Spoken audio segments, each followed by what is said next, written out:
The clock stared at me with its red eyes, shouting to me that he would arrive soon. He always comes at the witching hour. Of course I didn't know that the witching hour was 3 in the morning till I told my friend about my nighttime wanderer. The witching hour is the time of night when God is at his weakest and all the imps and minions come out. This man was obviously not a 3-horned demon, nor was he an evil servant of the devil. He looked old and lonely. I felt bad for him. He was probably homeless with no family or friends to speak of. Every night he's there, just sitting in our backyard. Every night I want to go outside and talk to him, but I can't seem to work up the courage. He just sits on the tire swing, muttering to himself. He looks so lonely. Luckily I have no trees near my window, or anything that could block my view of him. My friend says it's a trap to lure me outside. He says that a little kid like me isn't thinking straight this late at night, so obviously, this Prince of Darkness wants an easy meal. He just wants me to come outside and, wham, I'm a nighttime snack. Maybe he has a point though, not about the evil part, but about the unsafe part. The old man might be crazy. I'm sure being homeless takes its toll on your body. I can't see him that well from window either. I'll sleep on it. Maybe tomorrow night I'll go and see if he's harmless or not. The bed looked so comfortable I couldn't help but to flop down onto it. I lay there, waiting for the Sandman to put his special dust in my eyes to carry me off to dreamland. The wind was blowing really hard outside. I could hear a tree branch tapping on my window. I bet the man was cold. I wonder if he is smart enough to find shelter. My eyes began to become extremely heavy, but the tree branches tapping kept drawing me out of my inner peace. I stared blankly into the cold darkness, when a sudden chill traced its way down my spine. I don't have a tree anywhere near my window. I continued to lie in my bed and stare at window at the far end of room. I didn't know what it could be. A werewolf, Dracula, demon? All my childhood fears ran through my mind. There was a full moon out tonight. What did my friend say about the witching hour? When all the evils of the night came out, and it was full moon? This is doubly bad. The shadows of the room started to gather around my bed, ready to carry me to whatever terrible cave they called home. A thought occurred to me: shadows. I looked to the window where the moon was shining its light from. My vision followed to where the light met the ground, and my heart sank. There on the ground was the dark outline of a man's upper body. A new fear ran through me, one that wasn't as ridiculous as creatures of the dark. The crazy man outside. Maybe he was the Prince of Darkness like my friend said. No. Now I was acting like an 8-year-old, instead of the teenager that I was. My senses came back to me. He probably just wanted to get away from the wind, and saw me up in my window. So he climbed up the side of the house to the 3rd story to tap on my window to get my attention. My heart was beating out of control. Its rhythmic pace was thrown into chaos. Fear held me paralyzed, but I needed to know what was on the other side of that curtain. A battle between survival and curiosity was raging inside of me. Survival won. I merely took a step back from the window, and slowly made my way back, never taking my eyes off the window. When I finally reached my bed, I threw my covers over my head, and prayed. Prayed with all my might that I was just dreaming. I asked for a sign that I was going to live through the night. God let me know he was listening by making a knocking sound on the door to my room. A slow rhythm, a constant tempo. It never slowed, nor quickened. I sat and listened for a few minutes. It seemed the more I waited, the louder the knocking became. It almost reminded me of the tapping on the window. Then a terrifying thought dawned on me. I threw the covers back over my head, and shut my eyes as tight as I could, and kept trying to make them tighter. I covered my ears with my pillow, trying to block out the knocking. I sat there in my cocoon for what seemed a lifetime. My body finally started to relax, and my mind began to wander off into dreamland, but something wouldn't let me go to sleep. It wasn't the knocking, it was the silence. The knocking had stopped. Maybe it went away. I hoped it went away. I sat in silence, wrapped in my cocoon, trying to fade off to sleep. A new noise started. It was not rhythmic like the last 2 sounds. It was the sound of someone walking. Someone who was quickening their pace with every step. Someone in my room.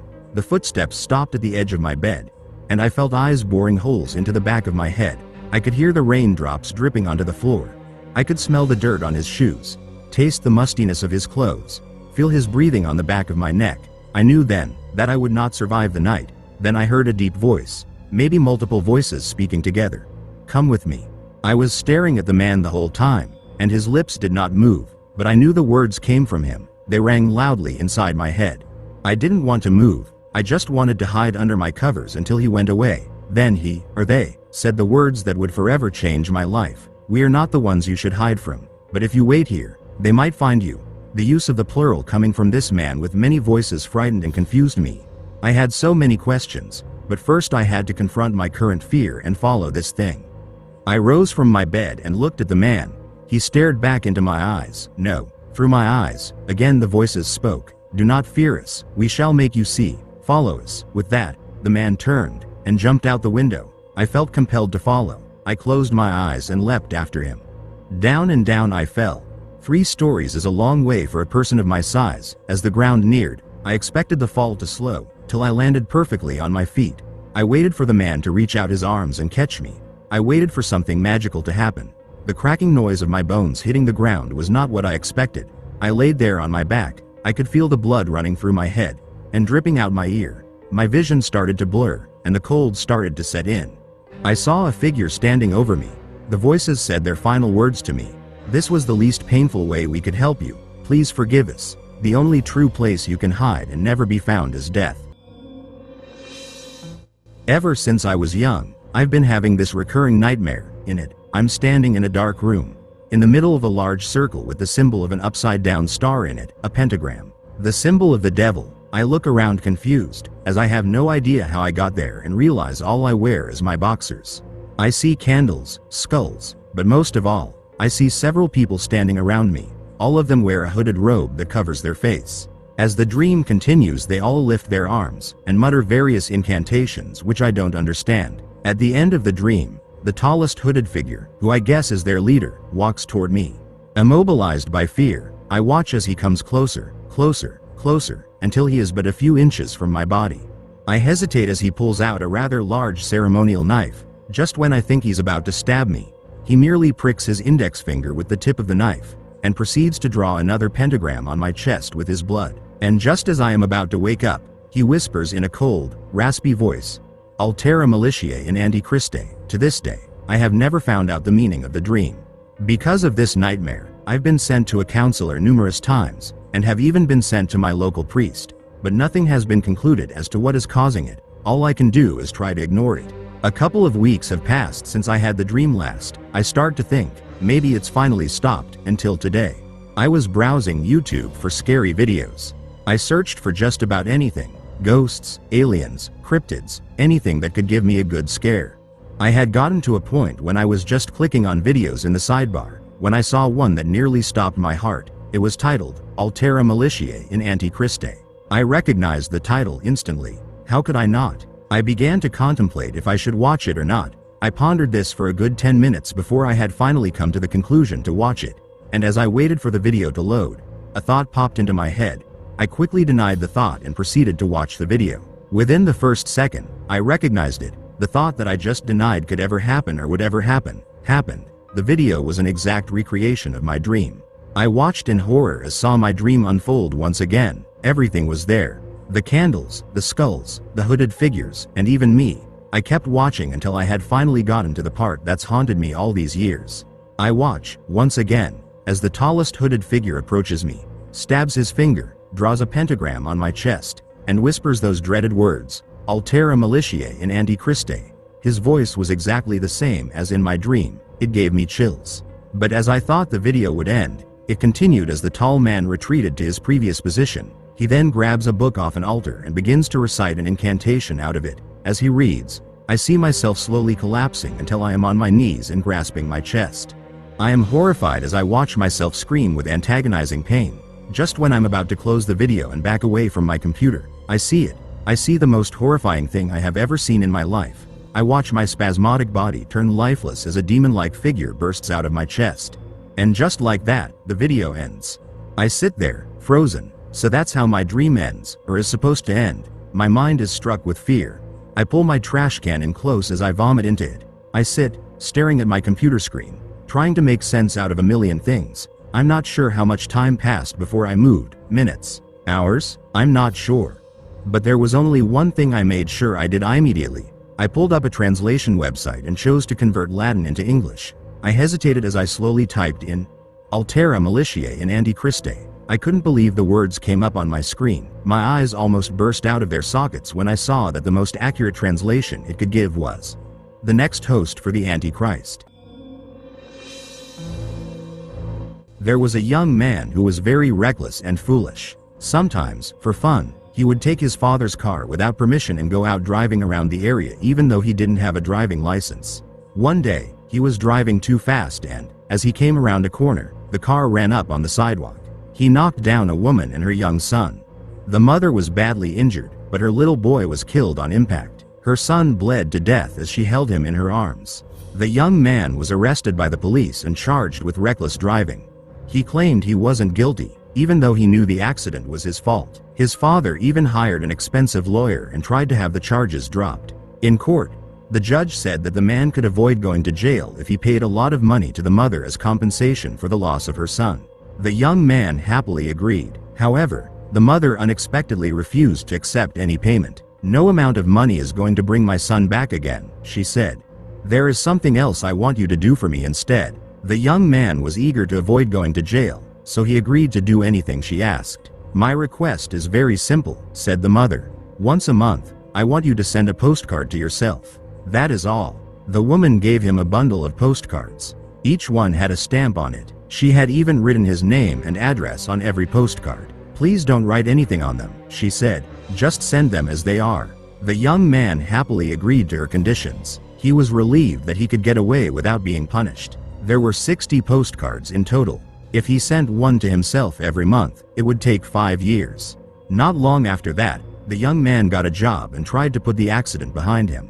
However, he kept his promise and, once a month, he mailed one of the postcards to himself. At first, he didn't mind having to do it, but every time he sent a postcard, it reminded him of the accident. He began to regret that he hadn't just paid the woman compensation so he could forget all about it. Gradually, the young man came to hate having to mail himself a postcard every month. He hadn't seen or heard anything from the boy's mother since she gave him the bundle of postcards. He decided that she wouldn't know whether he was sending the postcards to himself or not, so he stopped sending them. One day, the young man took the remaining postcards and decided to get rid of them by burning them in the fireplace. However, when he picked up the postcards and held a lighter to them, he noticed something strange. There was a hidden message on each of the postcards, written in invisible ink. It read, "Die, murderer."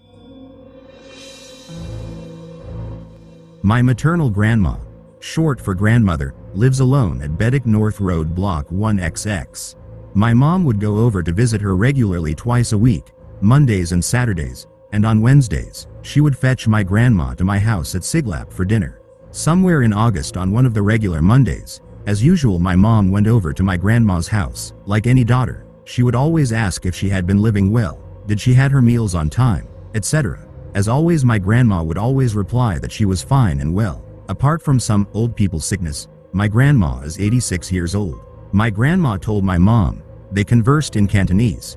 "It's so strange lately, in the evening, a lot of people will come to the park across the block and just sit there, stand there, or even lie there. There's men, women and young kids as well, and they would be there throughout the whole night until the next morning where they'll go away. It's so strange. Don't they feel cold at night? And why don't they police chase them away?" My mom did not think much of it and told my grandma, "Mind your own business, la." Anyway, that matter was laid to rest and they didn't talk about it, not until the week after, on a Wednesday, after having dinner at my home. My grandma brought the matter back again while they were sending her back home. My mom, again, told my grandma to mind her own business. And once they dropped her off, my dad turned to my mom and said, "Isn't it the lunar 7th month? Could she be seeing things?" My mom said, "Okay, let's test it out. Let's stay here till 10 p.m. Therefore, my parents drove around the vicinity like silly fools until it is 10 p.m.